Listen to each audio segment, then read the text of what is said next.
Isang mahinang lagapak ang bumasag sa nakabibinging katahimikan ng malawak na silid. Gawa sa puting marmol ang sahig makintab at malamig at doon bumagsak ang payat na katawan ni Mia. Ang kanyang mamahaling bestida na kulay rosas ay kumalat sa kanyang paligid na parang isang bulaklak na nalalanta. Sa pagkakalugmok niya dahan-dahang bumukas ang kanyang kanang palad. Isang maliit makinis at kulay abong bato ang gumulong mula sa kanyang mga daliri at halos walang ingay na tumigil sa sahig. Iyon ang huling bagay na mahigpit niyang hinawakan bago siya nilamon ng dilim. Mia, ano na namang arte ito? Ang boses ni Karen, ang kanyang madrasta, ay matigas at walang bahid ng pag-aalala. Pumasok ito sa silid. Ang mga takong ng stiletto nito ay tumataginting sa marmol. Perpekto ang pagkakaayos ng kanyang buhok at ang suot niyang itim na seda ay sumisigaw ng karangyaan. Ngunit ang kanyang mga mata, habang nakatingin sa nakahandusay na bata, ay kasing lamig ng sahig na kinabagsakan nito. Tumayo ka riyan! Hindi magandang biro yan. Ngunit hindi gumalaw si Mia. Ang kanyang paghinga ay mababaw at ang kanyang muka ay maputlang maputla. Tanging sa sandaling yun lamang nagbago ang ekspresyon ni Karen. Hindi dahil sa pag-aalala, kundi dahil sa inis. Isa na namang abala. Isa na namang problema. Mabilis niyang kinuha ang telepono at tinawagan ng asawa ang kanyang boses ay biglang naging puno ng pagkataranta, isang husay sa pag-arte na pinanday ng panahon. Diyan si Mia. Hinimatay na naman siya, bilisan mo. Ilang oras lang ang nakalipas. Ang sikat ng araw ay marahang tumatagos sa malalaking bintanang salamin ng silid ni Mia, ngunit hindi nito kayang itaboy ang kalungkutan na namumuo sa bawat sulok. Ang silid ay parang isang pahina mula sa isang fairy tale book, isang malaking kama na may kulay rosas na kubrekama, mga istanteng puno ng mamahaling manika at stuffed animals na hindi kailanman nayakap at isang malambot na karpet na hindi pa nararanasan ang bigat ng isang tumatakbong bata. Para kay Mia ang silid na ito ay isang gintong hawla. Nakaupo siya sa tabi ng bintana, ang kanyang mga mata ay nakatuon sa mataas na pader na nakapalibot sa kanilang mansyon. Sa labas ng pader na yon ay ang tunay na mundo, isang mundong naririnig niya lamang sa mga ugong ng sasakyan at malabong tunog ng buhay, ngunit hindi niya kailanman naranam. Ang kanyang sakit, isang bihirang uri ng aplastic anemia, ang humatol sa kanya sa habambuhay na pagkakatigil. Bumukas ang pinto. Pumasok si John, ang kanyang ama. Isang matagumpay na negosyante, makikisig at matipuno, ngunit sa tuwing haharap siya kay Mia ang kanyang mga balikat, ay tila binibigatan ng pagsisisi. Kamusta na ang prinsesa ko? Tanong niya, ang kanyang boses ay malambing ngunit may bahid ng pagod. Hinalikan niya si Mia sa noo. Okay lang po, Daddy. Mahinang sagot ni Mia, hindi inaalis ang tingin sa bintana. Umupo si John, sa tabi niya dala ang isang bagong libro. Tingnan mo ang dala ko. Isang kwento tungkol sa mga diwata sa kagubatan. Ngumiti si Mia, isang pilit na ngiti. Mahal niya ang kanyang ama, alam niya iyon. Ngunit ang pagmamahal na iyon ay dumarating sa mga limitadong oras sa pagitan ng mga business meeting at mahahabang tawag sa telepono. Ang kalungkutan ay ang kanyang mas matapat na kasama. Daddy, bulong ni Mia. Gusto ko na pong lumabas. Ang nangiti sa mukha ni John ay bahagyang kumupas. Hinawakan niya ang kamay ng anak. Malapit na, anak. Kapag lumakas ka na, kailangan mo lang magpahinga at inumin ang mga gamot mo. Pumasok si Karen sa silid nang hindi kumakatok, isang tasa ng herbal tea ang dala. John, malilate ka na sa board meeting mo. Mia, inumin mo na itong gamot mo. Dr. Eduardo himself prepared this para lumakas ka. Ang boses ni Karen ay matamis, ngunit parang lason. Kinuha ni Mia ang tasa. Ang tsaa ay mapait gaya ng dati. Pinilit niyang inumin ito habang nakatingin sa kanya si Karen, Ang mga mata nito ay nagbabantay tinitiyak na walang matitirang kahit isang patak. Pagkaalis ng kanyang ama, naiwan na naman siyang mag-isa kasama ang anino ng kanyang madrasta. Magpahinga ka, sabi ni Karen, ang boses ay bumalik sa dati nitong lamig. At huwag ka nang titingin-tingin sa labas. Walang magandang makikita dyan. Pagkasara ng pinto, ibinalik ni Mia ang kanyang tingin sa bintana, sa mataas na pader. Sa kabila ng pader na yon, sa isang mundong ibang-iba sa kanya, ay may isa ring batang lalaki na nakatingin sa langit. Sa kabilang banda ng pader, ang pangalan niya ay Leo. Ang kanyang mundo ay hindi gawa sa marmol at seda, kundi sa yero, pinagtagpi-tagping kahoy at siksikang lupa. Ang amoy sa hangin ay hindi pa bango, kundi pinaghalong luto ng kapitbahay, usok ng mga sasakyan at ang baho ng estero sa di kalayuan. Ngunit para kay Leo ang mundong ito ay puno ng mga posibilidad. Nakaupo siya sa isang tabi sa gitna ng ingay ng mga naghahabulang bata at sigaw ng mga nagtitinda. Sa kanyang mga kamay, nabubuo ang isang pangarap. Mula sa mga patpat ng kawayan na nakuha niya sa isang construction site, mga lumang plastic bag mula sa basurahan at pandikit na gawa sa kanin, gumagawa siya ng isang saranggola. Hindi ito basta-bastang saranggola. Para sa kanya ito ay isang obra maestra. Ang bawat patpat ay maingat niyang tinapyasan. Ang bawat piraso ng plastic ay pinili niya ayon sa kulay. Asul para sa kalangitan puti, para sa mga ulap at isang piraso ng pula sa gitna para sa puso. Pag-asa, bulong niya sa sarili. Iyon ang ipapangalan niya rito. Pag-asa. Nang matapos ito, tumayo siya. Ang saranggola ay mas malaki pa sa kalahati ng kanyang katawan, ngunit magaan ito at handang-handa nang lumipad. Pumunta siya sa isang maliit na bakanteng lote sa gilid ng kanilang komunidad, isang lugar na may sapat na espasyo para patakbuhin ang kanyang pangarap.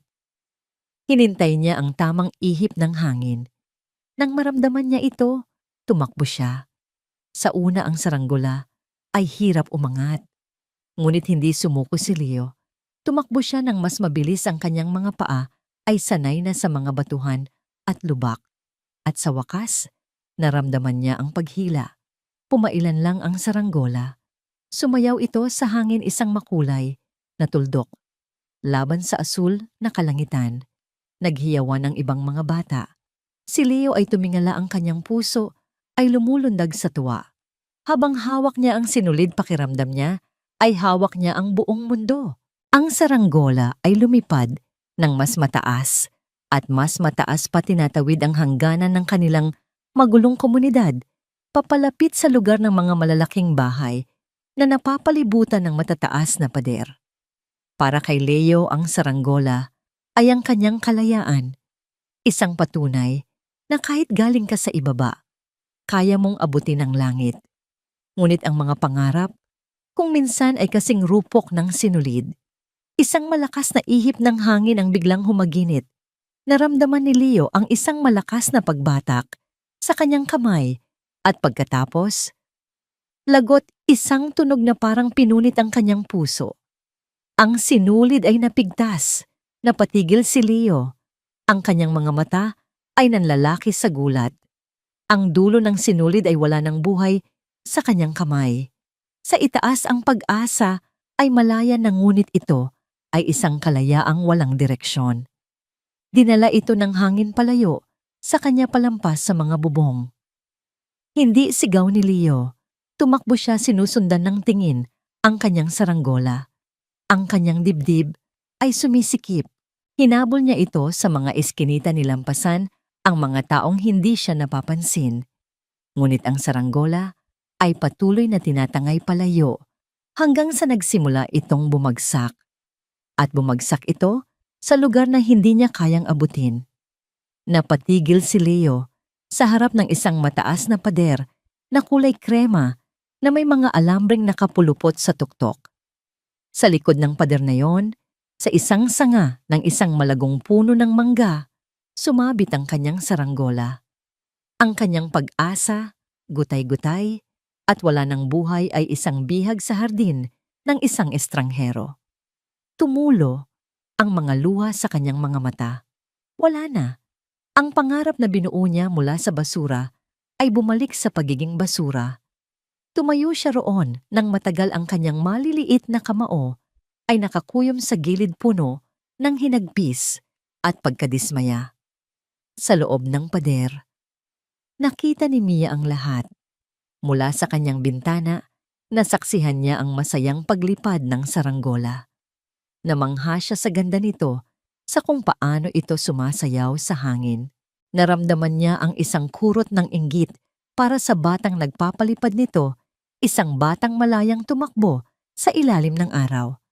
At nasaksihan din niya ang trahedya. Nakakita niya ang pagkapigtas ng sinulid. Nakikita niya ang saranggola na bumagsak at sumabit sa puno sa kanilang hardin. At ngayon, nakikita niya ang batang lalaki. Nakatayo sa labas ng pader, ang muka ay nakatingala sa nawalang pangarap. Hindi niya marinig ang paghikbi nito, ngunit nakikita niya ang pagyanig ng mga balikat nito. Nakikita niya ang kalungkutan, isang kalungkutang pamilyar sa kanya. Sa sandaling iyon, ang mataas na pader na naghihiwalay sa kanilang dalawang mundo ay tila naging isang tulay ng parehong kalungkutan. Isang damdamin ang umusbong sa dibdib ni Mia, isang bagay na matagal na niyang hindi naramdaman. Hindi ito awa, ito ay koneksyon. Napatingin siya sa kanyang mga manika na perpektong nakaayos sa estante. Ang kanilang mga matang salamin ay walang buhay. Ang saranggola ng batang lalaki, kahit gawa lang sa basura, ay mas mukhang buhay kaysa sa alinman sa kanyang mamahaling laruan. At ngayon, ito'y wasak na. Kailangan ko siyang tulungan. Bulong ni Mia sa sarili. Ngunit paano bawal siyang lumabas? Kahit ang pagbukas ng bintana ay mahigpit na ipinagbabawal ni Karen. Isang ideya ang biglang pumasok sa kanyang isip. Mapanganib, ngunit ito lang ang paraan. Tumingin siya sa maliit na kampanilyang pilak sa kanyang bedside table. Ang kampanilyang ginagamit niya para tawagin si Manang Rosario, ang kanilang matandang kasambahay, sa tuwing may kailangan siya. Nanginginig ang kanyang kamay, hindi dahil sa sakit, kundi sa halo-halong kaba at determinasyon. Inabot niya ang kampanilya. Isang malalim na hininga, at pagkatapos ay pinatunog niya ito. Ting! Ang matinis na tunog ay umalingaw-ngaw sa tahimik na silid. Narinig niya ang mga papalapit na yapak ni Manang Rosario mula sa pasilyo. Kailangan niyang kumilos ng mabilis. Dali-dali siyang bumalik sa bintana. Ang batang lalaki ay naroon pa rin, nakatalikod na para bang aalis na. Hindi, wag. Halos pasigaw na bulong ni Mia. Itinukod niya ang kanyang buong lakas upang itulak ang mabigat na salamin ng bintana, sapat lang para magkaroon ng maliit na siwang. Ang sariwang hangin mula sa labas ay dumampi sa kanyang pisngi, isang pakiramdam na halos nalimutan na niya. Psst! Mahina niyang tawag. Ngunit ang kanyang boses ay mahina, kinain ng distansya. Hindi siya narinig ng batang lalaki. Sa huling pagkakataon, habang papalapit na ng papalapit ang mga yapak ni Manang Rosario, ginawa ni Mia ang isang bagay na hindi pa niya nagagawa dati. Itinaas niya ang kanyang maputlang kamay at ikinaway ito. Isang beses, 2 beses, isang desperadong senyas na tumatawid sa hangganan ng kanilang mga mundo. Biglang natigilan sa paglakad ang batang lalaki. Tila may naramdaman. Dahan-dahan itinaas niya ang kanyang ulong may magulong buhok. Ang kanyang mukhang puno ng luha ay lumingon. At ang kanyang mga mata, malungkot at puno ng pagkadismaya, ay tumingala sa kanyang bintana. Sa wakas nagtama ang kanilang mga paningin. Ang mayamang batang babae na bihag sa kanyang gintong hawla at ang mahirap na batang lalaki na kalalaya lang ay nawala ng pakpak. Ang pader sa pagitan nila ay naroon pa rin, matayog at matigas. Ngunit sa maikling sandaling iyon, sa katahimikan ng isang pagtitiginan, ang pader ay naglaho. At sa pagbukas ng pinto ng kanyang silid, alam ni Mia na may nagbago na. Hindi lang sa labas ng kanyang bintana, kundi sa loob mismo ng kanyang puso. Ang matinis na tunog ng kampanilya ay parang isang sigaw sa katahimikan. Sa labas ng pader narinig ito ni Leo isang tunog na banyaga at nanggagaling sa mundong hindi kanya. Lumingon siyang muli sa bintana kung saan nakita niya ang batang babae, ngunit wala na ito. Napabuntong hininga siya, isang imahinasyon lang siguro, isang paasa. Hahakbang na sana siya paalis nang may marinig siyang isang mahinang kaluskos. Sa loob ng silid ang puso ni Mia ay kumakarera. Ang mga yapak ni Manang Rosario ay papalapit na mabigat at pamilyar. Isinara niya ng buong ingat ang siwang ng bintana at mabilis na bumalik sa kanyang upuan, hinahabol ang kanyang hininga. Sakto. Bumukas ang pinto. "Mia, iha," sabi ni Manang Rosario, ang kanyang mukha ay puno ng malumanay na pag-aalala. "Bakit ka napatawag? May masakit ba sa'yo?" Si Manang Rosario ay matagal nang naglilingkod sa pamilya bago pa man dumating si Karen. Ang kanyang mga mata ay nakakita na ng maraming bagay at ang kanyang puso ay puno ng pagmamahal para kay Mia na turing niya'y sariling apo. Kailangan ni Mia ng isang mabilis na dahilan, isang dahilan para mapanatili ang koneksyon sa batang lalaki sa labas.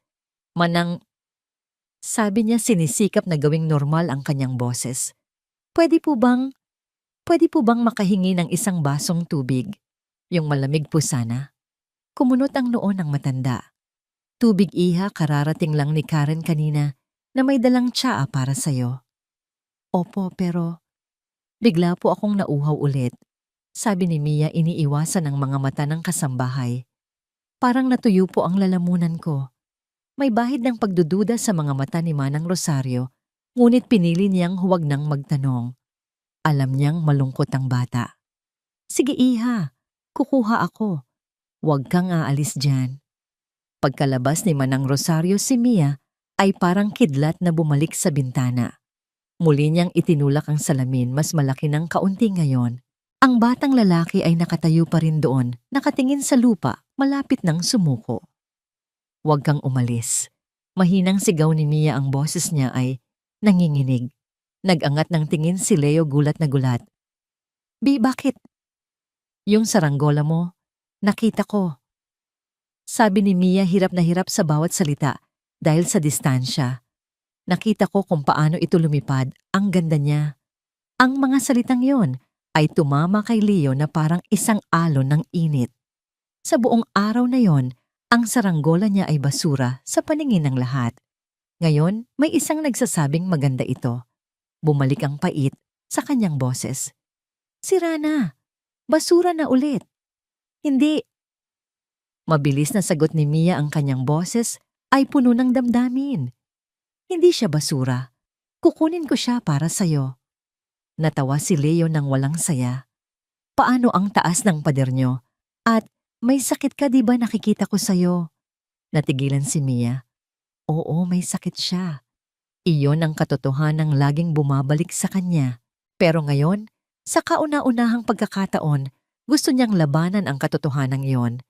Kahit na, may paraan. Pangako. Tinitigan siya ni Leo, sinusuri kung nagsasabi siya ng totoo. Sa mga mata ng batang babae, nakita niya ang isang bagay na pamilyar, kalungkutan. Ngunit may bago rin siyang nakita, determinasyon.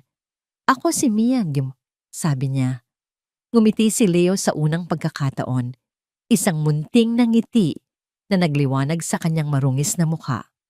"Ako si Leo." Ang kanilang pagpapakilala ay pinutol ng tunog ng papalapit na mga yapak. Parating na siya, bulong ni Mia. Mabilis niyang isinara ang bintana at tumakbo pabalik sa kanyang upuan. Kinuha niya ang isang manika mula sa sahig at nagsimulang magsalita, dito sakto sa pagpasok ni Manang Rosario na may dalang isang baso ng malamig na tubig. At pagkatapos, sabi ng prinsipe, "Pakakasalan kita, aking prinsesa." Sabi ni Mia sa manika, medyo malakas para marinig. Napatigil si Manang Rosario sa may pinto, pinagmamasdan ng eksena. "Mia, may kausap ka ba kanina?" Mabilis na umiling si Mia niyakap ang manika. Wala po manang. Si Princess Annabella lang po. Kinukwentuhan ko lang siya. Nilapag ng matanda ang baso ng tubig sa lamesa. Hinaplos niya ang buhok ni Mia. Sige iha, kung kailangan mo ng tunay na kausap, nandito lang ako ha. Tumango si Mia nakakaramdam ng kaunting konsensya. Ngunit nang tumingin siyang muli sa labas at nakita niyang naglalakad na palayo si Leo na may bagong pag-asa sa kanyang mga hakbang, alam niyang tama ang kanyang ginawa. Nang gabing iyon, hindi makatulog si Mia. Ang imahe ni Leo, ang kanyang marungis na mukha ang lungkot sa kanyang mga mata at ang munting ng ngiti nang marinig ang pangalan niya ay paulit-ulit na bumabalik sa kanyang isipan. Naisip niya ang sarili niyang hapunan kanina, masarap na manok malambot na kanin at prutas. Marami ang natira dahil wala siyang ganang kumain. Naisip niya si Leo. Kumain na kaya siya? Saan siya natutulog ngayong gabi? Malamig ba doon? Isang bagong damdamin ang bumalot sa kanya. Isang pag-aalala para sa ibang tao na mas matindi kaysa sa pag-aalala niya para sa sarili. Kailangan niyang gumawa ng paraan. Kailangan niyang tuparin ang kanyang pangako. Dahan-dahan siyang bumangon mula sa kama. Tiniyak niyang mahimbing na ang tulog ng lahat sa mansyon.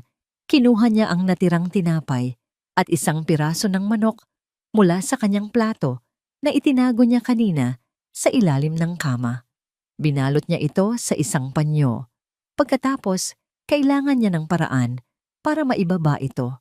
Tumingin siya sa paligid. Ang tali ng kanyang malambot na bathrobe, kinuha niya ito, sapat ang haba. At ang huli, ang pinakamahalaga, kumuha siya ng isang maliit na piraso ng papel mula sa kanyang drawing book at isang Crayola.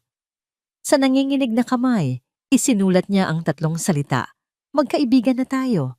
Maingat niyang itinali ang balutan ng pagkain at ang nakatuping papel sa dulo ng tali. Dala ang kanyang munting pakete ng pag-asa, lumapit siya sa bintana. Ang gabi ay malamig at tahimik. Itinulak niya ang salamin ng walang ingay. Sa labas madilim. Ngunit sa ilalim ng malabong ilaw mula sa isang poste, sa di kalayuan, may isang anino na nakaupo sa paanan ng pader. Si Leo. Bumalik siya. Naghihintay. Dahan-dahan ibinaba ni Mia ang tali. Sa una, sumayaw-sayaw lang ito sa hangin. Ngunit pagkatapos ng ilang pagsubok, naramdaman niyang bumigat ito, isang senyales na nahawakan na ito sa ibaba. Hinintay niya. Pagkaraan ng ilang sandali, naramdaman niyang gumaan muli ang tali. Hinila niya ito, paitaas. Wala na ang pagkain at ang papel. Sumilip siyang muli sa ibaba. Nakita niya ang anino ni Leo na dahan-dahang tumayo. Hindi niya makita ang mukha nito sa dilim, ngunit nararamdaman niya ito. Nararamdaman niya ang init ng pasasalamat na tumatawid sa lamig ng gabi. Itinaas ni Leo ang kanyang kamay. Hindi ito isang kaway, kundi isang simpleng pagtaas ng kamay, isang kilos ng pagkilala, isang tahimik na pangako. Pagkatapos, ay naglakad na ito, palayo na wawala sa mga anino ng eskinita. Isinara ni Mia ang bintana. Ang kanyang puso ay puno ng isang kakaibang saya. Ang kanyang silid ay hindi na isang kulungan. Ngayong gabi ito ay naging isang tore. At mula sa toreng iyon, nakahanap siya ng isang kaibigan. Hindi niya alam kung paano niya maibababa ang saranggola. Hindi niya alam kung paano sila magiging magkaibigan nang hindi nahuhuli. Maraming balakid, maraming pader. Ngunit habang nahiga siya pabalik sa kanyang kama, hawak ang tali na tila nag-uugnay sa kanilang dalawang mundo, isang bagay ang sigurado, si Mia. Para sa isang kaibigan, lahat ng pader ay kayang tibagin. At ang pangako, gaano man kahirap, ay kailangang tuparin. Kinabukasan sa parehong oras naghintay si Leo sa labas ng pader. Sa pagkakataong ito, wala siyang dalang saranggola. Sa halip sa kanyang magaspang na palad ay may hawak siyang isang maliit na regalo, isang ibon-ibunan na gawa sa pinatuyong dahon ng niyog, Isang sining na natutunan niya sa panonood sa mga matatanda sa kanilang lugar. Nang sumilip si Mia sa bintana, maingat niyang ibinaba ang tali. Itinali ito ni Leo sa ibon at banayad na hinila ni Mia paitaas. Nang makita niya ang maliit na obra ang kanyang mga mata, ay nagningning sa isang paraan na hindi kayang ibigay ng alinman sa kanyang mga mamahaling laruan. Ito ay isang regalong gawa ng kamay, isang regalong may puso. Para sa'yo, narinig niyang sigaw ni Leo mula sa ibaba. Ang pangalan niya ay Pag-asa, para palitan yung nawala. Niyakap ni Mia ang maliit na ibon na yari sa dahon. Ito ang pinakamagandang laruan na natanggap ko. Bulong niya pabalik umaasang maririnig siya ng hangin. Iyon ang naging simula ng kanilang lihim na ritual. Araw-araw kapag ang araw ay malapit ng lumubog at ang mga anino ay humahaba sa oras na si Karen ay karaniwang abala sa kanyang pamimili o pakikipag-socialize, si Leo ay darating at si Mia ay maghihintay. Nagdala si Leo ng mga kwento ng kalsada sa bintana ni Mia. Ikinuwento niya ang tungkol sa matabang pusa na natutulog sa ibabaw ng mainit na makina nang diip ang magtataho na sintonado kong sumigaw at ang mga batang naglalaro ng tumbang preso gamit ang isang luma at pipis na lata. Sa bawat kwento, ang gintong hawla ni Mia ay tila nagkakaroon ng mga bintana sa isang mundong masigla at totoo. Bilang kapalit nagdala si Mia ng mahika sa mundo ni Leo. Binabasahan niya si Leo ng mga aklat tungkol sa mga kabalyero, mga dragon at mga malalayong kaharian. Dahil hindi marunong magbasa ng maayos si Leo, ang bawat salita mula kay Mia ay isang binhi ng imahinasyon na tumutubo sa kanyang isipan. Sa unang pagkakataon, naranasan niyang maglakbay sa mga lugar na hindi pa nararating ng kanyang mga paa. Ang kanilang pagkakaibigan ay naging isang gamot na hindi kayang ireseta ng sinumang doktor. Ang dating maputlang mukha ni Mia ay unti-unting nagkaroon ng kulay. Ang kanyang mga mata na dati laging malungkot ay nagkaroon ng kislap ng pananabik. At ang kanyang tawa, isang tunog na bihira, nang marinig sa mansyon ay naging tunay na musika na dumadaloy mula sa kanyang bintana tuwing hapon. Napansin ito ni Manang Rosario. Nakita niya ang pagbabago. Mas may gana ng kumain si Mia. Hindi na niya kailangang pilitin para inumin ang kanyang sa pagkakaalam niya ay mga bitamina. Madalas na niyang nakikita ang bata na nakangiti habang nakatingin sa labas. Isang himala, sabi ng matanda sa sarili. Ngunit may kaakibat itong pagtataka. Sige, narito ang karugtong at pagtatapos ng Kabanata 3 kung saan nagsisimulang mamuo ang tensyon. Isang araw nakita niya ang ibon na gawa sa dahon ng niyog sa lamesa ni Mia.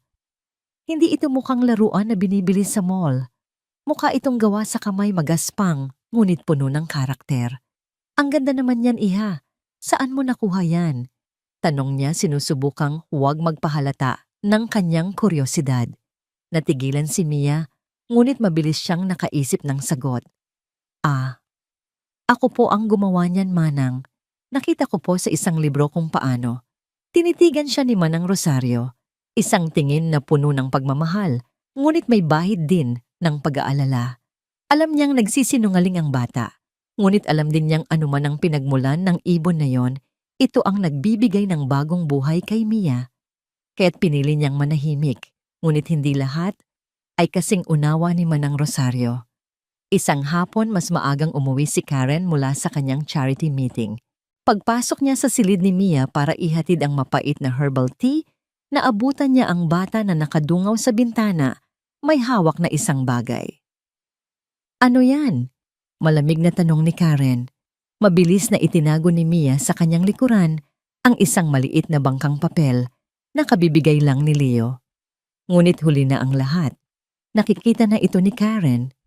Patingin, utos niya ang boses ay hindi humihingi, kundi nag-uutos. Nanginginig na iniabot ni Mia ang bangkang papel. Kinuha ito ni Karen, pinag-aaralan. Ito tulad ng ibon-ibunan, ay hindi gawa ng isang professional. Ito ay gawa ng isang batang pamilyar sa hirap at pagiging malikhain. Saan mo ito nakuha? Tanong ni Karen, ang kanyang mga mata ay nanliliit, nagiging parang sa isang ahas. Ako po ang gumawa niyan. Muling pagsisinungaling ni Mia. Ngumisi si Karen, isang nangisi na hindi umaabot sa kanyang mga mata. Ikaw ang batang ni hindi kayang magtupi ng sarili niyang kumot ay gagawa nito. Lumapit siya sa bintana at tumingin sa labas. Ang tingin ay sinusuyod ang bawat sulok. May kausap ka ba sa labas, Mia? Mayroon bang isang batang kalye na nagbibigay sa iyo ng mga basurang ito? Wala po. Mabilis na tanggi ni Mia, ang puso niya ay kumakabog sa takot. Takot para kay Leo. Hindi siya pinaniwalaan ni Karen. Wala itong nakita, pero ang kanyang hinala ay naitanim na. Tandaan mo, Mia, ang mga tao sa labas ng pader na ito, hindi sila katulad natin. Marurumi sila, mapanganib, at ayokong may anumang dumi na papasok sa pamamahay na ito. Ibinagsak niya ang bangkang papel sa sahig at tinapakan ito bago umalis. Naiwang umiiyak si Mia. Ang takot na naramdaman niya ay mas masakit pa kaysa sa anumang sakit na dulot ng kanyang karamdaman. Kinagabihan nang dumating si John mula sa opisina, ang kanyang mukha ay balot ng pag-aalala. Dala niya ang isang brown na envelope. Umupo siya sa tabi ni Mia, ang kanyang mga mata ay pagod at malungkot. Galing ako kay Dr. Eduardo. Sabi niya, ang boses ay mabigat. Kinuha ko ang resulta ng mga huling blood test mo. Niyakap siya ni Mia. Daddy, mas malakas na po ako. Masaya po ako. Sabi niya, umaasang maniniwala ang ama sa kanyang nararamdaman kaysa sa nakasulat sa isang piraso ng papel. Hinaplos ni John ang kanyang buhok, isang mapait na ngiti ang sumilay sa kanyang mga labi. Alam ko, anak, nakikita ko. Pero sabi ni Dr. Eduardo, ang sabi sa mga resulta, nagiging mas komplikado daw ang sitwasyon mo. Sabi niya, ang bone marrow mo ay mas humihina. Hindi makapaniwala si Mia. Paanong nangyari iyon? Pakiramdam niya ay gumagaling na siya. Ang pag-asa na binuo nila ni Leo ay totoo, nararamdaman niya sa buong katawan niya. Ngunit ang mga salita ng doktor na dala ng kanyang ama ay parang isang malamig na anino na unti-unting lumalamon sa sikat ng araw. Isang anino na nagbabadyang magdala ng isang kadilimang mas matindi pa kaysa sa kalungkutang dati niyang nararamdaman. Ang mga araw ng pag-asa ay hindi pa tapos. Ngunit sa pagitan ng mga sinag nito, nagsimula nang humabi ang isang masamang balak. Ang hinala ni Karen ay parang isang laso na dahan-dahang kumakalat sa kanyang isipan. Sa sumunod na mga araw, naging mas mapagmatsyag siya. Ang kanyang bawat kilos ay may kalkuladong layunin. Hindi na siya umaalis tuwing hapon. Sa halip, magkukulong siya sa kanyang silid na may bintanang tanawang hardin, naghihintay na parang isang gagambang nag-aabang sa kanyang sapot.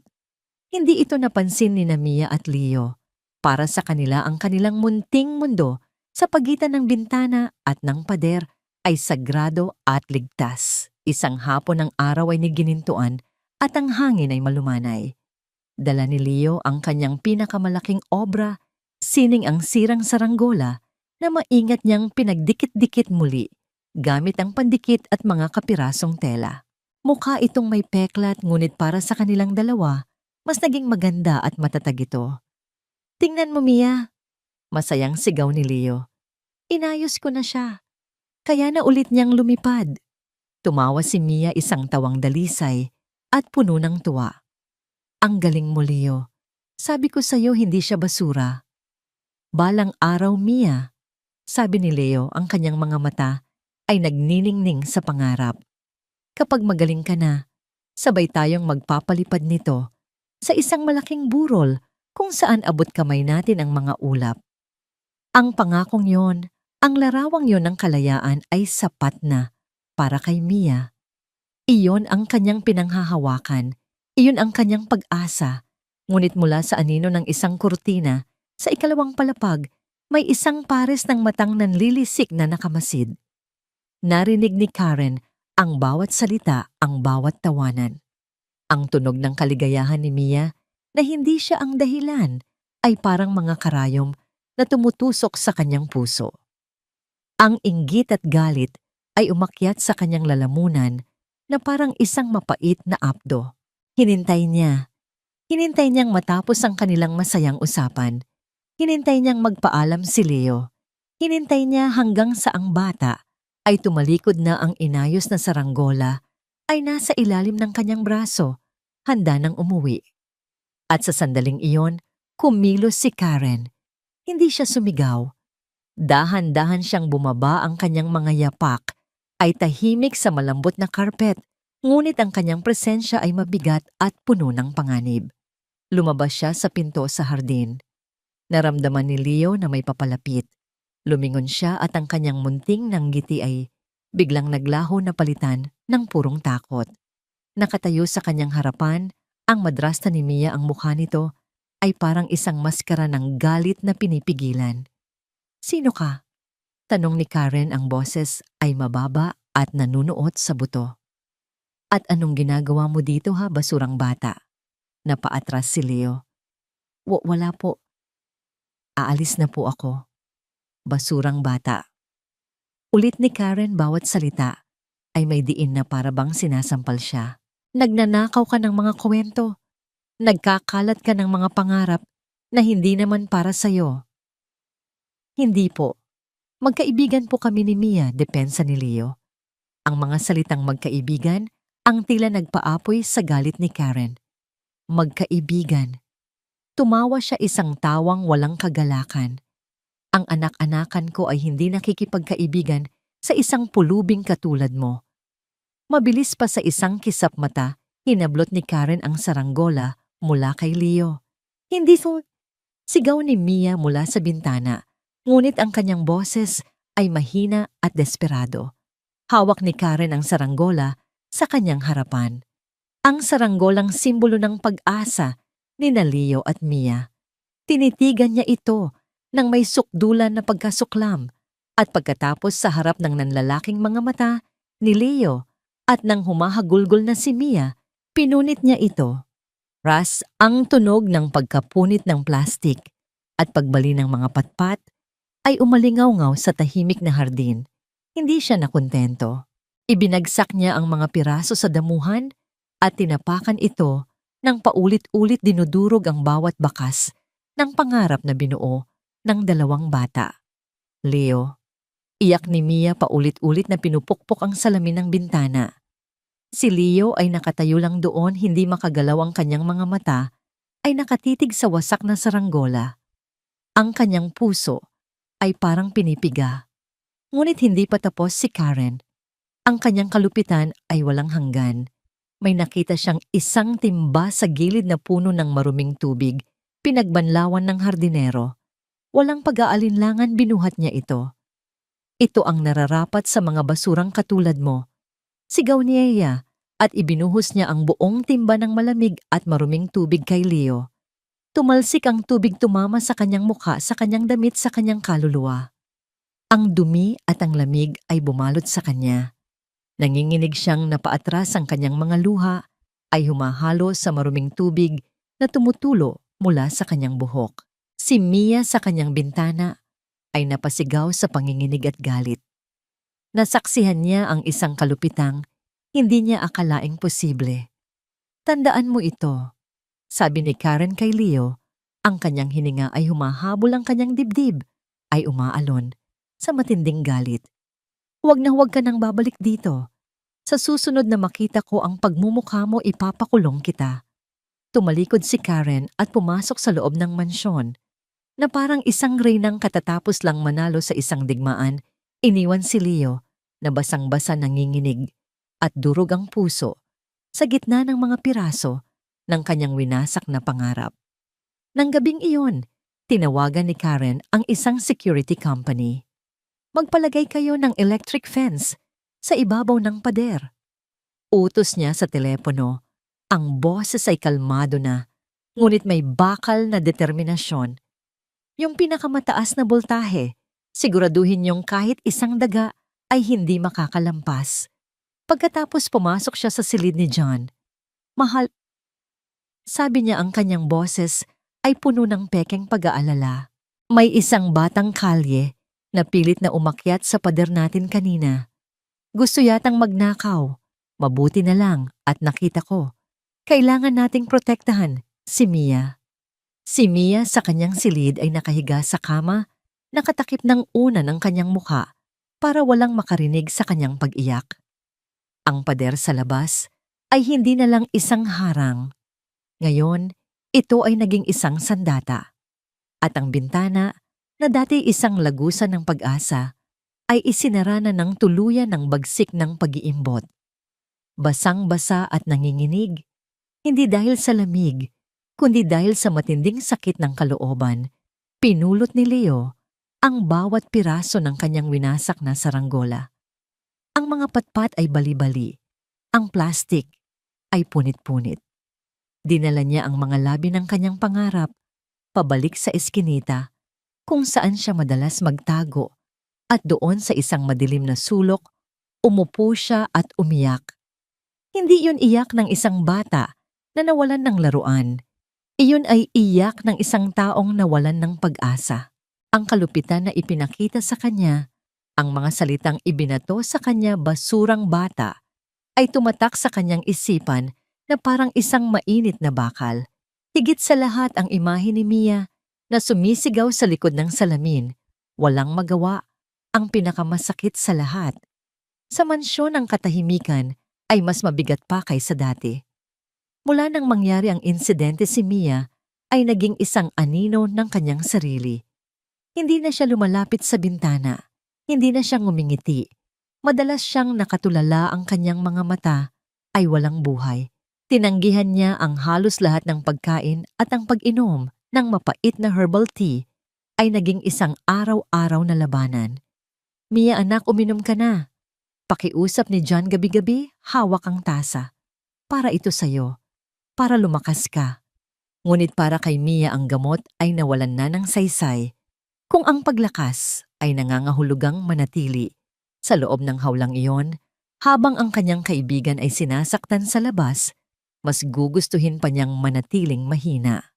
Ang kanyang katawan ay nagsimulang sumunod sa kanyang kalooban.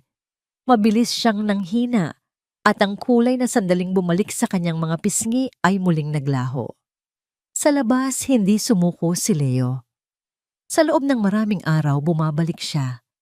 Hindi na sa tapat ng bintana ni Mia, kundi sa malayo nagbabantay, umaasang masilayan man lang siya. Ngunit ang bintana ay laging sarado. Nakita niya ang mga trabahador na nagkakabit ng karagdagang mga alambre sa ibabaw ng pader, at narinig niya mula sa usapan ng mga tao na ito raw ay electric fence. Isang pader na kayang pumatay. Ang pag-asa ay unti-unting namamatay sa kanyang dibdib. Nagsimula siya ng maniwala sa sinabi ni Karen. Siguro nga hindi sila para sa isa't isa. Siguro nga basura lang siya na hindi dapat lumalapit sa isang prinsesa. Isang gabi, malakas ang buhos ng ulan. Ang mga eskinita ay naging mga ilog ng maruming tubig. Nakasilong si Leo sa ilalim ng isang sirang kariton, nanginginig sa ginaw-yakap-yakap ang kanyang mga tuhod. Ngunit ang sakit ng kanyang katawan ay walang-wala kumpara sa sakit na nararamdaman niya para kay Mia. "Baka lalo siyang nagkasakit dahil sa akin," bulong niya sa hangin. Ang kaisipang iyon ang pinakamasakit sa lahat. Isang desisyon ang nabuo sa kanyang isipan. Desperado, mapanganib, marahil ay hangal. Ngunit kailangan niyang subukan. Kailangan niyang malaman kung ayos lang si Mia. Tumingin siya sa pinakamataas na puno ng akasya sa labas ng pader ng mansyon. Ang mga sanga nito ay malago at matibay, at ang isa sa pinakamataas na sanga ay halos abot na sa itaas ng bagong electric fence, ngunit hindi ito dumidikit. Kung aakyatin niya iyon, kung makakarating siya sa dulo ng sangang iyon, baka sakaling makatalon siya papasok sa hardin. Hinintay niyang humating gabi. Hinintay niyang mamatay ang lahat ng ilaw sa mansyon. Ang ulan ay unti-unti nang tumitila. Basang-basa at puno ng determinasyon, sinimulan niyang akyatin ang puno. Ang balat ng puno ay madulas, ngunit ang kanyang mga paa at kamay ay sanay na sa hirap. Bawat pag-akyat ay isang panganib. Isang maling galaw at mahuhulog siya. Ngunit ang imahe ni Mia ang nagbibigay sa kanya ng lakas. Nakarating siya sa isang mataas at matibay na sanga na nakatago sa likod ng malalagong dahon. Mula doon, tanaw niya ang bahagi ng mansyon. Tanaw niya ang madilim na bintana ng silid ni Mia. At tanaw din niya ang bintana. Sa ibaba nito, ang bintana ng opisina o library, naisip niya. Huminga siya ng malalim, naghahanda na para sa mapanganib na pagtalon nang biglang bumukas ang ilaw sa opisina sa ibaba. Mabilis siyang nagtago sa likod ng mga dahon. Kinabahan siya. Nahuli na ba siya 2 tao ang pumasok sa silid? Si Karen at ang doktor ng pamilya, si Dr. Eduardo. Dahil sa katahimikan ng gabi at sa bahagyang nakabukas na bintana ng opisina, para pumasok ang hangin, narinig ni Leo ang kanilang usapan. Sa una mahina at hindi malinaw. Ngunit habang tumatagal ang kanilang mga boses, ay nagiging mas malinaw, mas kampante, at ang mga salitang kanilang binibitawan ay nagsimulang magpalamig sa dugo ni Leo higit pa sa ginaw na dala ng ulan. Ang bilis ng epekto. Sabi ni Karen, isang ngangiti ng tagumpay ang nasa kanyang mga labi habang nagsasalin ng alak sa 2 kopita. Mas mabilis kaysa sa inaasahan ko. Ang pagkawala ng batang yon ay tuluyang nagpabagsak sa kanya. Sinasabi ko na sa'yo, Karen. Sagot ni Dr. Eduardo, ang kanyang boses ay mayabang. Ang psikolohikal na aspeto ay kasing halaga ng kemikal. Ang pinaghalong lumbay at ang bagong dosage ng gamot. Perpektong kombinasyon. Sa loob ng ilang araw pa, mahihiga na lang siya. Hindi na makakabangon. Gamot ulit ni Karen. Eduardo, tawagin natin ito sa tunay nitong pangalan. Lason. Tumawa sila pareho. Isang tawang nakakapangilabot. Si Leo, nakakapit ng mahigpit sa basang sanga, ay hindi makapaniwala sa kanyang naririnig. Gamot, Lason. Kailangan nating bilisan. Sabi ni Karen, ang kanyang boses ay naging seryoso. Habang abala si John sa kanyang kalungkutan, kailangan nating ihanda ang mga dokumento. Kapag nasa coma na si Mia, doon natin siya mapapapirma sa lahat. Special power of attorney, transfer of assets, lahat. At kapag nangyari yon, dagdag ni Dr. Eduardo, isang maliit na aksidente na lang ang kailangan. Isang overdose ng pampakalma. Kawawang bata, hindi na kinaya ng katawan niya. Lahat ay maniniwala. Sino ba namang magdududa sa isang nagluluksa at mapagmahal na madrasta at sa isang tapat na doktor ng pamilya? Ang bawat salita ay parang isang patalim na sumasaksak sa pandinig ni Leo. Ang herbal tea, ang paghina ni Mia, ang pekeng mga resulta ng test, ang lahat ay kasinungalingan. Isang masalimuot at demonyong plano. Hindi nila gustong pagalingin si Mia. Gusto nila siyang patayin. Sa isang maliit at madilim na klinika na malayo sa mata ng publiko, personal na inihanda ni Dr. Eduardo ang susunod na hakbang ng kanilang plano. Ang kanyang mga kamay na minsang nanumpa na magliligtas ng buhay ay abala ngayon sa pagdurog ng isang tableta gamit ang pandikdik at lusong. Ang nagresultang mapusyaw na pulbos ay maingat niyang hinalo sa isang botelya ng pamilyar na mapait na herbal liquid. Isang dosis na mas puro bulong niya sa sarili, isang malamig na ngiti ang gumuhit sa kanyang mga labi. Sapat na ito para tuluyan siyang patulugin, isang tulog na hindi na niya gigisingan. Hindi ito gamot, ito ay isang hatol. At siya ang pinagkakatiwalaang doktor, ang magiging berdugo. Kinabukasan dinala niya ang botelya sa mansyon. Ibinigay niya ito kay Karen na may kasamang isang makahulugang tango.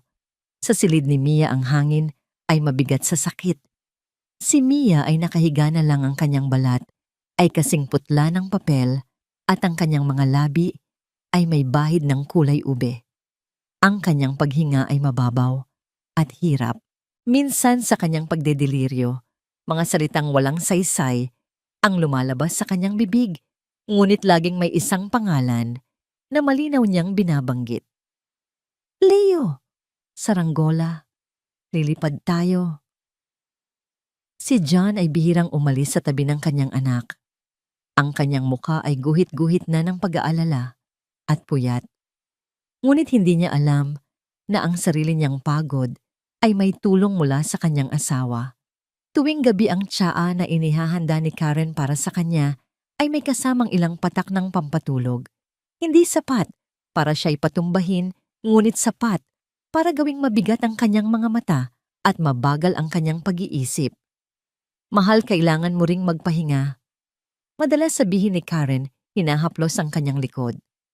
Ako na ang bahala kay Mia. At si John sa kanyang kalituhan at pagod ay nagpapasalamat pa sa demonyong natutulog sa tabi niya. Ngunit may isang taong hindi nalilinlang. Si Manang Rosario na may dalang malinis na kumot ay pumasok sa silid at nakita ang kalagayan ni Mia. Ang kanyang dibdib ay nanikip sa takot. Ang paghina ng bata ay hindi na normal. Mabilis, napakabilis. Hinintay niyang lumabas si Karen. Dali-dali niyang nilapitan si John na nakaupo sa isang silya bahagyang nakaidlip. Sir John, mahina niyang yugyog. Sir, patawarin niyo po ako, pero si Mia po, parang hindi na po maganda ang kalagayan niya. Kanina pa po siya walang malay. Hindi po ba dapat natin siyang dalhin sa ospital? Imbes na si John, si Karen, nakadarating lang ang sumagot mula sa may pinto. Ano ang sinasabi mo, Rosario? Hindi ka doktor. Sinusunod lang natin ang payo ni Dr. Eduardo. Kailangan ni Mia ng absolutong pahinga, walang biyahe, walang stress.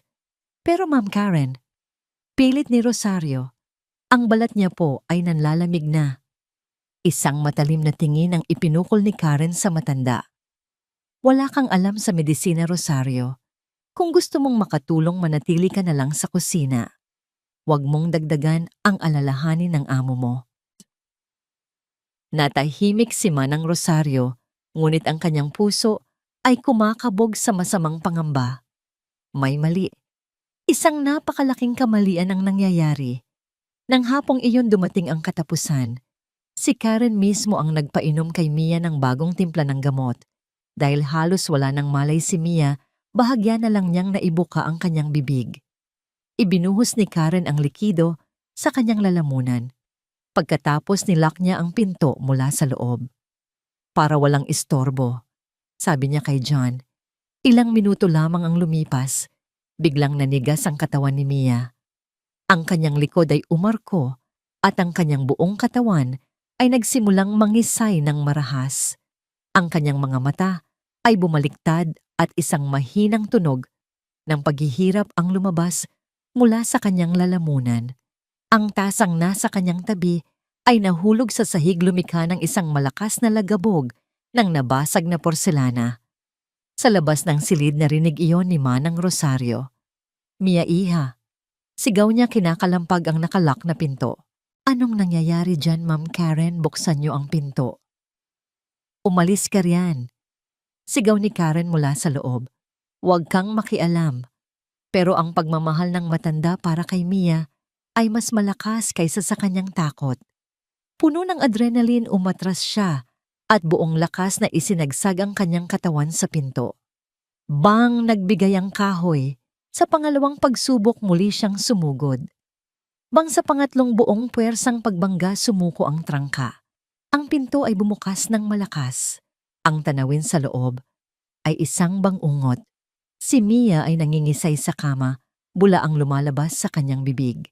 Si John ay nakatayo tulala, hindi makapaniwala sa kanyang nakikita.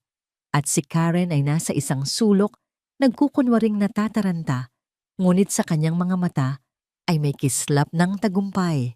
Ang pekeng pagkataranta ay naging isang sigawan. Ang mansyon ay napuno ng kaguluhan. Sa di kalayuan nakatago Sa likod ng isang pader sa kabilang kalye, nakita ni Leo ang lahat. Nakita niya ang pagdating ng ambulansya, ang pula at asul na ilaw nito ay sumasayaw sa mga bintana ng mansyon na parang mga demonyo. Narinig niya ang umaatungal na sirena na pumupunit sa katahimikan ng gabi. At nakita niya ang pinakamasakit sa lahat, isang maliit na katawan na nakabalot sa puting kumot, isinasakay sa ambulansya. Mukha itong walang buhay. Alam niya sa kanyang puso kung ano ang nangyari. Ang lason ay gumana na. Habang mabilis na humarurot paalis ang ambulansya, na iwan si Leo sa dilim. Ang huling hininga ng pag-asa ay tila bumuga na rin mula sa kanyang dibdib. Ngunit sa ilalim ng matinding sakit at kawalan ng pag-asa, isang bagong damdamin ang umusbong. Isang nagbabagang galit, isang bakal na determinasyon. Wala ng oras para umiyak, wala ng oras para matakot. Kailangan niyang kumilos. Ngayon na. Ang mga pader ng ospital ay puti at walang emosyon sumasalamin sa lamig na bumabalot sa puso ni John. Nakaupo siya sa isang upuan sa labas ng Intensive Care Unit ICU. Ang kanyang mamahaling suit ay lukot, ang kanyang buhok ay magulo. Bawat tunog ang pag-anunsyo sa intercom, ang paggulong ng mga stretcher, ang mahinang pag-iyak mula sa ibang silid ay parang martilyong pumupukpok sa kanyang sentido. Sa tabi niya si Karen ay gumaganap ng kanyang papel ng perpekto. Umiiyak siya sa kanyang panyo, ang kanyang mga balikat ay nanginginig, ngunit kung titingnan ng mabuti ang kanyang mga mata, ay tuyo at abala sa pag-text sa ilalim ng kanyang bag. "John, kumain ka muna." Sabi niya, ang boses ay puno ng pekeng pag-aalala. "Kailangan mong maging malakas para kay Mia. Hindi ako aalis dito."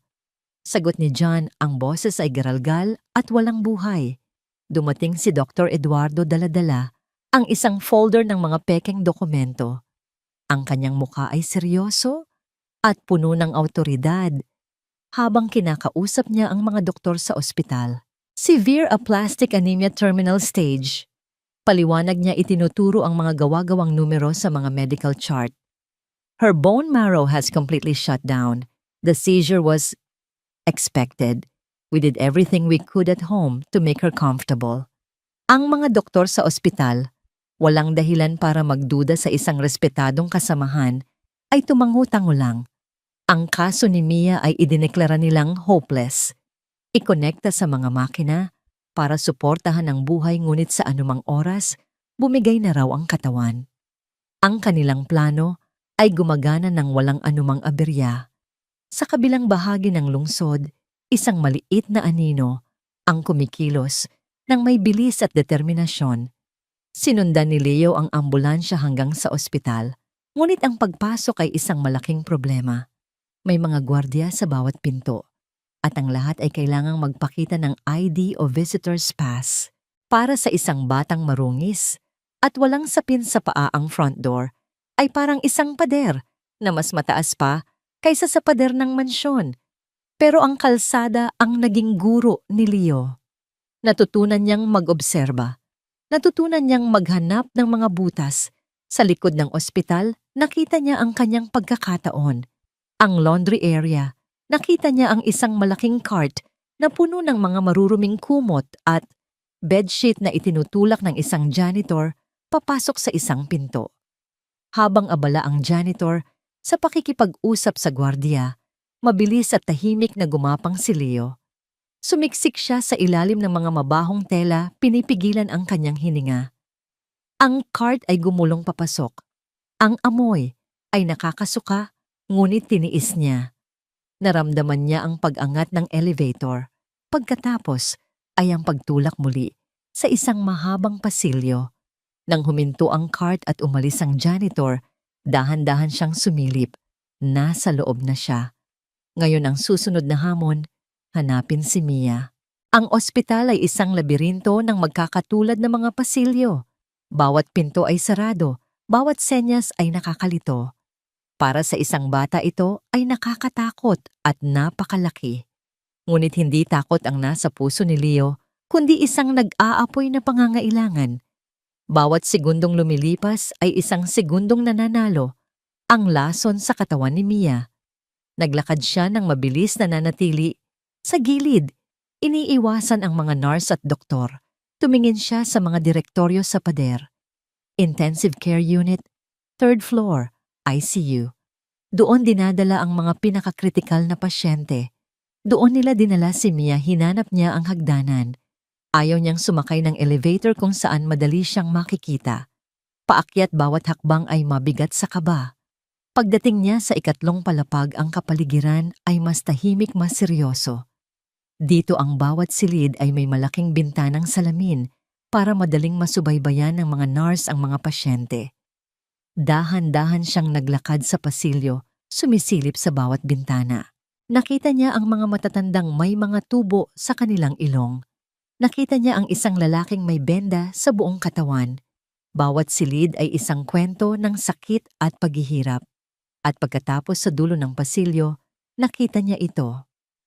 Silid 307, sa loob sa gitna ng isang gubat ng mga makinang kumikislap at tumutunog na kahiga si Mia. Ang kanyang mukha ay halos hindi na makilala sa kaputlaan. May isang tubo sa kanyang bibig na konektado sa isang makinang humihinga para sa kanya. Ang kanyang payat na braso ay puno ng mga linya ng IV, bawat isa ay nagpapadaloy ng iba't ibang likido sa kanyang katawan. Para siyang isang manikang nakakabit sa mga tali at ang mga taong nagmamahal sa kanya ang siyang nagkokontrol sa mga tali na unti-unting pumapatay sa kanya. Nakita rin niya si John nakaupo sa tabi ng kama, ang kanyang muka ay nakasubsob sa kanyang mga palad. Talo, wasak. Ang tanawin ay parang isang matalim na kutsilyong humiwa sa puso ni Leo. Ang kanyang mga mata ay napuno ng luha, ngunit mabilis niya itong pinunasan.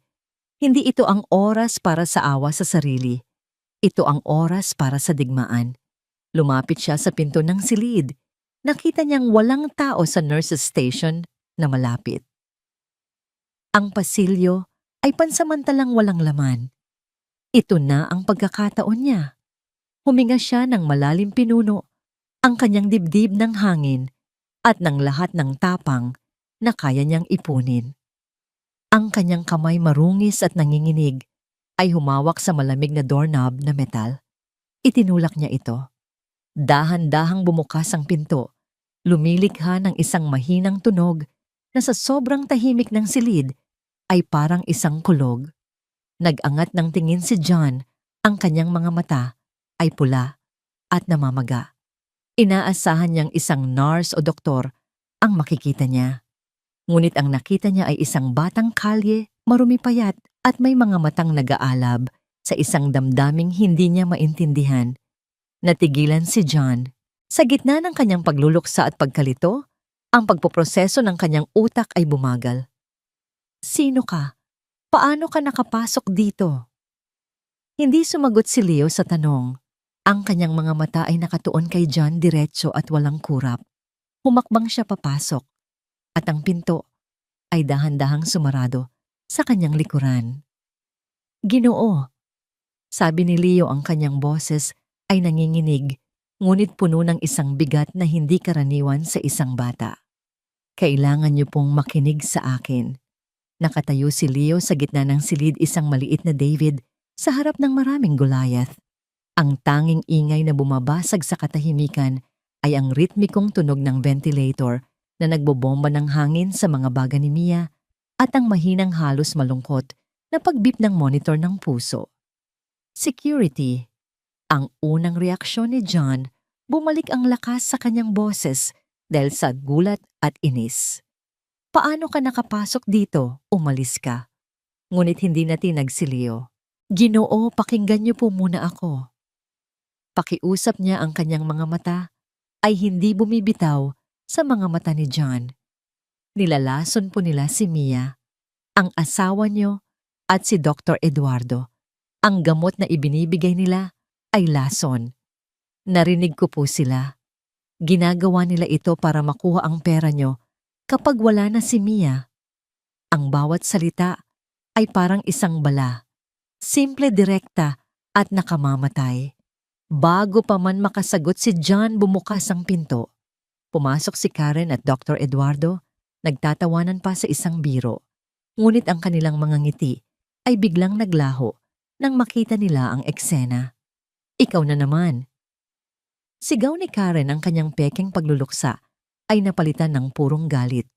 Ang kanyang tingin kay Leo ay puno ng pagkasuklam. Anong ginagawa ng basurang batang ito dito? Security, dalhin niyo ito sa pulis. Lumapit si Dr. Eduardo, ang kanyang muka ay nagpapakita ng propesyonal na pag-aalala. John, kaibigan. Sabi niya, ipinapatong ang kamay sa balikat ni John. Huwag kang maniwala dyan. Ang bata ay malinaw na may problema sa pag-iisip. Stalker siya ng pamilya niyo. Ang stress at pagluluksa ay nakakapanghina ng isipan. Madali kang maniwala sa mga ganitong kasinungalingan. Ang mga salita ng doktor ay kalmado at makatwiran. Ang sigaw ni Karen ay reaksyon ng isang nag-aalalang ina. At si Leo, siya ay isang hamak na batang kalye. Si John ay nalito. Ang kanyang utak ay isang magulong larangan ng digmaan. Sa isang panig ay ang kanyang asawa at ang kanyang matalik na kaibigan sa loob ng 20 taon. Sa kabilang panig ay isang estrangherong bata na may hindi kapani-paniwalang akusasyon. Ilabas niyo na siya. Mahinang sabi ni John, ipinikit ang kanyang mga mata. Mas madaling paniwalaan ang kasinungalingang pamilyar kaysa sa katotohanang nakakabaliw. 2 security guard na naalarma sa sigaw ni Karen ang mabilis na pumasok. Hinawakan nila ang payat na mga braso ni Leo. Habang hinihila siya palabas, alam ni Leo na ito na ang kanyang huling pagkakataon. Tumingin siya kay John, ang kanyang mga mata ay puno ng desperasyon at luha. Hindi niyo po ba natatandaan? Sigaw niya, ang kanyang tinig ay pumiyok sa matinding damdamin. Yung kwento na binabasa niyo sa kanya, yung tungkol sa diwata na nakatira sa puno ng buwan, si Moonbeam. Paborito niya yon. Ikinuwento niya sa akin. Natigilan ng lahat. Ang mga gwardiya ay napatigil sa paghila. Si Karen at Dr. Eduardo ay nanigas. At si John, para siyang tinamaan ng kidlat. Ang kwento ni Moonbeam, iyon ay isang kwentong siya mismo ang umimbento para kay Mia noong maliit pa ito. Wala iyon sa anumang libro. Iyon ay ang kanilang munting sekreto. Isang bagay na imposibleng malaman ng kahit sino. Maliban na lang kung sinabi mismo ni Mia. Dahan-dahan lumingon si John kay Leo.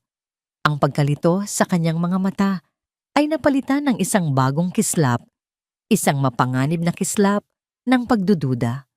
Sandali, utos niya sa mga gwardiya. Binitawan nila si Leo. Lumakad si John palapit kay Leo, ang kanyang mga mata ay sinusuri ang bawat pulgada ng marungis na bata. Pagkatapos tumingin siya kay Karen at Eduardo. Paano niya nalaman yon? Tanong niya, ang kanyang boses ay kalmado. Ngunit may bigat ng isang paparating na bagyo.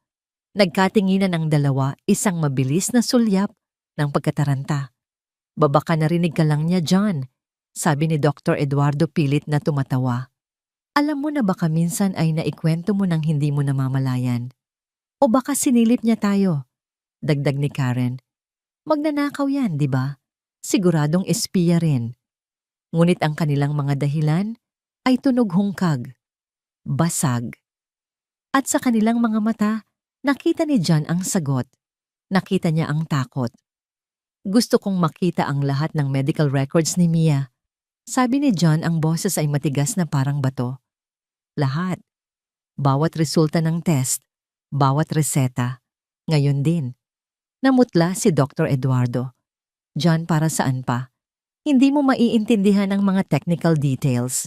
At isa pa, nasa opisina ko ang kumpletong file. Kung kaibigan kita, ipapaliwanag mo sa akin. Giit ni John, ang kanyang boses ay nagsisimula ng umakyat. Kung wala kang tinatago, ipapakita mo sa akin. John, nagiging irrational ka na. Sabi ni Karen, lumalapit para hawakan ang kanyang braso. Ngunit marahas, naiwinaksi ni John ang kanyang kamay. Ang pagdududa ay naging katiyakan. Ang sakit sa kanyang puso ay naging isang nag-aalab na galit. Ang pagtataksil mula sa kanyang asawa, mula sa kanyang pinakamatalik na kaibigan, ay isang lason na mas mabagsik pa kaysa sa anumang kemikal. Humarap siya kay Dr. Eduardo. Ang doktor sa unang pagkakataon ay napaatras. Takot sa anyo ng kanyang kaibigan, plaque, isang malutong at malakas na sampal ang dumapo sa pisngi ni Dr. Eduardo. Ang tunog ay umalingaw-ngaw sa loob ng silid na puno ng mga makina, mas malakas pa kaysa sa alinmang alarma. Napahawak ang doktor sa kanyang namumulang pisngi, gulat na gulat. Tinitigan siya ni John, ang kanyang mga mata ay parang dalawang nagbabagang uling. "Hayop ka," sabi ni John. Ang bawat salita ay nanginginig sa sukdulang galit. "Ano ang ginawa mo sa anak ko?" Ang tunog ng sampal ay nanatili sa hangin, isang deklarasyon ng digmaan. Ang mga security guard ay natigilan sa may pinto. Hindi alam kung sino ang dapat kampihan. Si Dr. Eduardo ay nakatitig lang kay John, hawak. Ang kanyang pisngi, ang kanyang profesional na maskara ay tuluyang nawasak, inilalantad ang duwag na mukha sa ilalim nito. "John, nababaliw ka na ba?" Sigaw ni Karen, sinusubukang bawiin ang kontrol sa sitwasyon. Ngunit sa kanyang boses ay mayroon ng takot. Sa kanyang pagkataranta, isang salita ang lumabas mula sa kanyang bibig na siyang tuluyang nagkanulo sa kanya. "Plano lang naman natin to para sa ating kinabukasan." Narinig ito ng lahat. Ang pag-amin. Tumingin si John sa kanya, ang kanyang muka ay isang pinaghalong sakit at pagkasuklam. "Natin ating kinabukasan." Isang kinabukasan na nakatayo sa bangkay ng sarili kong anak. Nagsimula ang kaguluhan. "Wala kang pruweba," sigaw ni Dr. Eduardo, sinusubukang bawiin ang kanyang pagiging kalmado. Salita ng isang bata laban sa salita ng isang doktor. "Pruweba." Umalingaw-ngaw ang boses ni John. Ang anak kong nag-aagaw buhay dahil sa mga gamot mo ang pruweba ko." Sumugod si John papunta kay Dr. Eduardo, ngunit humarang si Karen. Nagkahabulan sila sa maliit na espasyo, ang kanilang mga sigawan ay lumalamon sa mahinang tunog ng mga makina. Naglaban ang salita ng paninisi. Ang lahat ng kasinungalingan ay lumabas na parang lason mula sa isang sugat. "Kasalanan niya ito." Sigaw ni Karen, itinuturo si Dr. Eduardo. "Siya ang nag-isip ng lahat." "Sinungaling, ikaw ang nagtulak sa akin. Palagi mong sinasabi na kulang ang pera, na kailangan nating bilisan." Ganti ng doktor. Sa gitna ng kaguluhan, isang maliit na boses ang sumigaw, mas malakas at mas malinaw kaysa sa kanilang lahat. "Ang mga makina." Sigaw ni Leo, itinuturo ang mga IV bag na nakasabit sa itaas ni Mia. "Ang lason ay nasa mga makinang yan." Sinabi ni Dr. Eduardo na doon niya inihahalo ang huling dosis. Habang tumatakbo ang mga yan, unti-unti pa rin nilang pinapatay si Mia. Natigil ang lahat. Tumingin si John sa kanyang anak, sa payat na katawan na halos hindi na gumagalaw. Pagkatapos ay tumingin siya sa IV drip, sa malinaw na likido na dahan-dahang pumapatak, bawat patak ay isang hakbang palapit sa kamatayan. Isang nakakabaliw na ideya ang nabuo sa kanyang isipan. Isang ideya na laban sa lahat ng lohika, laban sa lahat ng payo ng medisina. Isang ideya na batay lamang sa salita ng isang batang hindi niya kilala, ngunit sa mga mata nito ay nakikita niya ang katotohanan. Ito ang desisyong magtatakda ng lahat. Sa isang iglap, bumitaw siya mula sa pag-aaway. Ang kanyang muka ay nagbago. Mula sa galit, naging isang maskara ito ng desperadong determinasyon. "John, anong gagawin mo?" tanong ni Karen, biglang kinabahan sa itsura ng asawa. Hindi siya sumagot.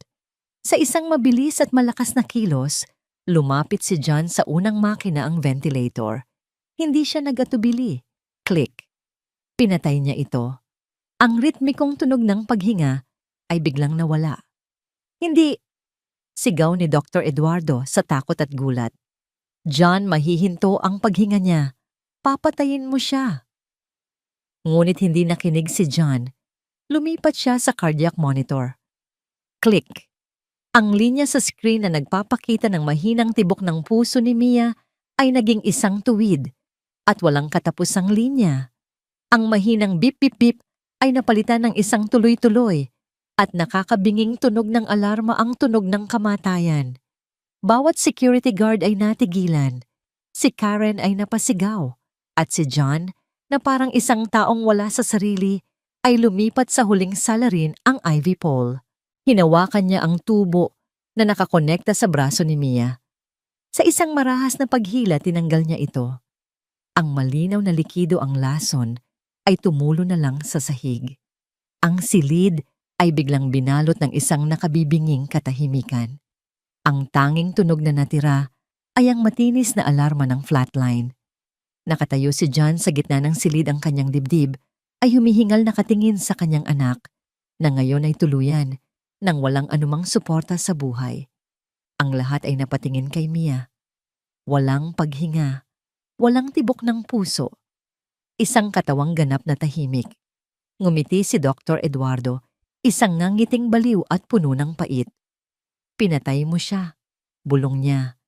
Pagkatapos ay mas malakas na may halong tagumpay sa kanyang pagkatalo. Pinatay mo ang sarili mong anak. Naniwala ka sa isang pulubi. Talo ka pa rin dyan. Talo tayong lahat.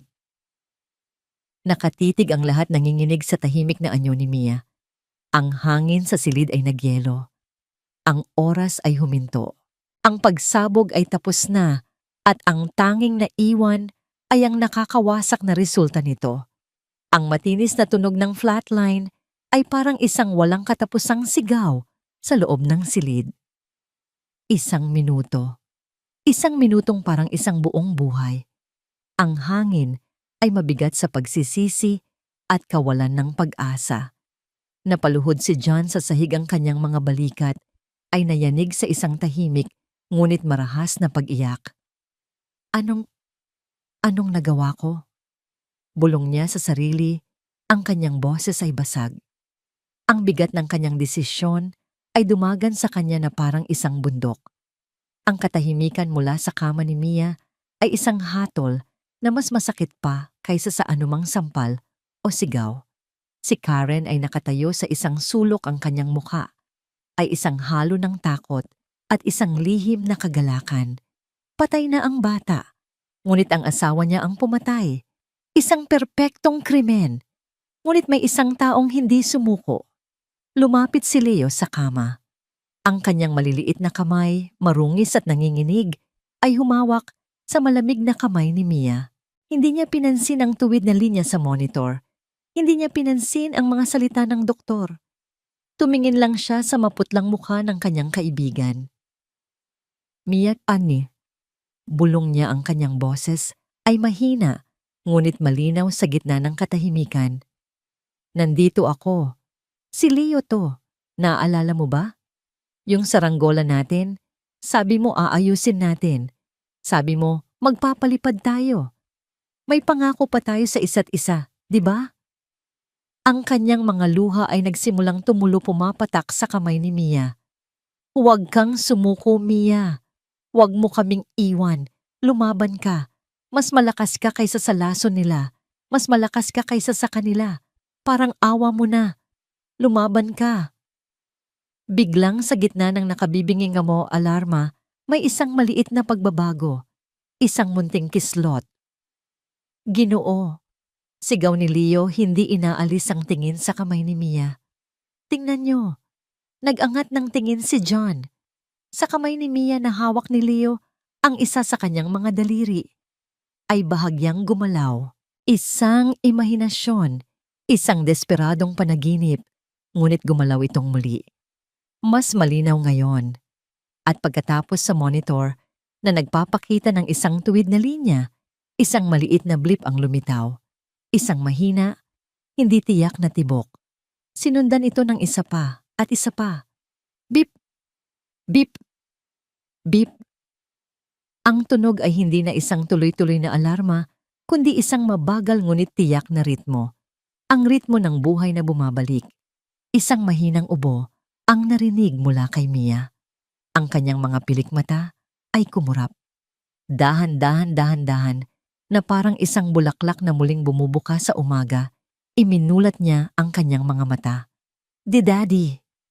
Ang boses niya ay mahina at garalgal, ngunit para kay John, ito ang pinakamagandang musika sa buong mundo. "Anak, o Diyos ko, anak ko." Humagulgol si John hindi na sa sakit, kundi sa purong pasasalamat at himala. Lumapit siya sa kama at niyakap ang kanyang anak, takot na baka isa lang itong panaginip. "Imposible," bulong ni Doktor. Eduardo, ang kanyang muka ay puno ng hindi makapaniwalang takot. Dapat patay na siya." Sa sandaling iyon, bumukas ng malakas ang pinto. Pumasok ang mga pulis na naalarma sa komosyon na narinig mula sa pasilyo. Kasunod nila ang security guard na humabol kay Karen na sinubukan palang tumakas habang ang lahat ay nakatuon kay Mia. Ang eksena ay nadatnan nila isang batang nagkamalay, isang amang umiiyak sa tuwa, isang doktor na tulala sa takot, isang madrasang hawak ng gwardiya, at isang batang kalye na nakatayo sa tabi ng kama, ang bayani ng lahat. Ang katotohanan ay mabilis na lumabas. Ang pag-amin ni Karen, sa pasilyo ang testimonya ni Leo, at ang milagrosong paggising ni Mia ay sapat na ebidensya. Dinampot si Karen at Dr. Eduardo. Habang kinakabitan ng posas, tumingin si Dr. Eduardo kay John. "Patawad," bulong niya. Ngunit si John ay hindi na nakikinig. Ang kanyang mundo ay nakatuon na lamang sa kanyang anak. Ilang linggo ang lumipas. Ang silid sa ospital ay hindi na malamig at malungkot. Puno na ito ng sikat ng araw, mga bulaklak at mga prutas. Si Mia ay nakaupo na sa kanyang kama, ang kulay ay bumalik na sa kanyang mga pisngi. Ang mga tunay na doktor ay nakumpirma ang lahat. Ang kanyang aplastic anemia ay nasa isang manageable na estado. Ang laso nang siyang halos pumatay sa kanya. Ngayon na wala na ito, ang kanyang katawan ay mabilis na gumagaling. Pumasok si John sa silid, ngunit hindi siya nag-iisa. Kasama niya si Leo, na ngayon ay nakasuot ng malinis na damit at bagong sapatos. "May bisita ka, prinsesa ko," nakangiting sabi ni John. "Leo," masayang sabi ni Mia. Umupo si Leo sa silya sa tabi ng kama.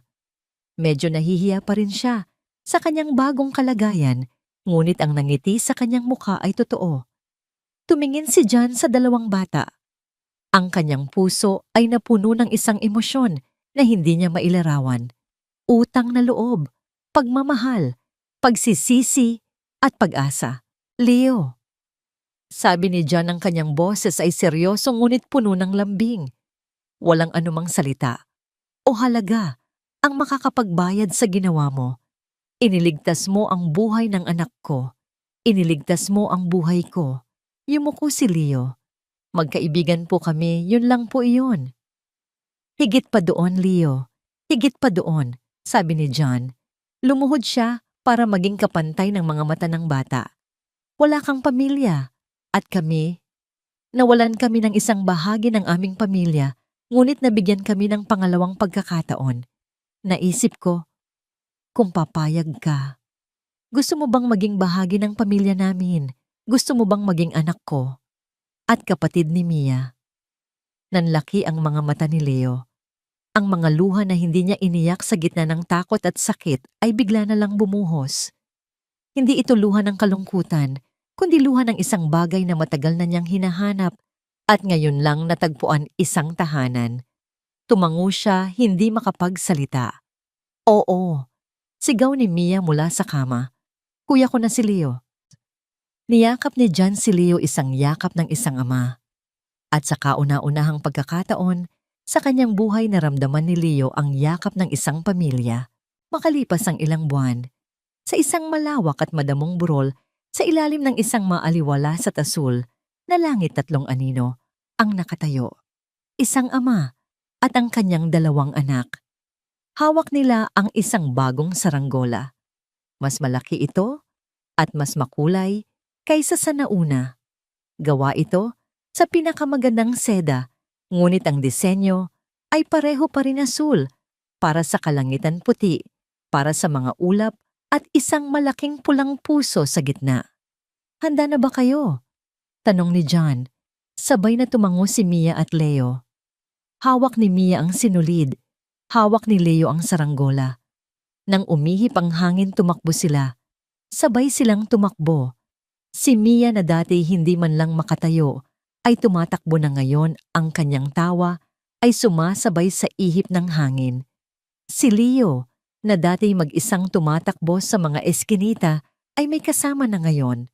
Pumailan lang ang saranggola. Sumayaw ito sa langit malaya at matatag. Magkahawak kamay na pinanood ito ng dalawang bata, habang si John ay nakatayo sa kanilang likuran. Ang kanyang mga mata ay puno ng luha ng kaligayahan. Ang pader, sa pagitan ng kanilang mga mundo, ay tuluyan ng gumuho. At sa lugar nito, sa ilalim ng isang saranggolang sumisimbolo sa pag-asa, isang bagong pamilya, ang isinilang pinagtibay ng trahedya at iniligtas ng isang pagkakaibigang kasing dalisay ng kalangitan. Isang bagong simula.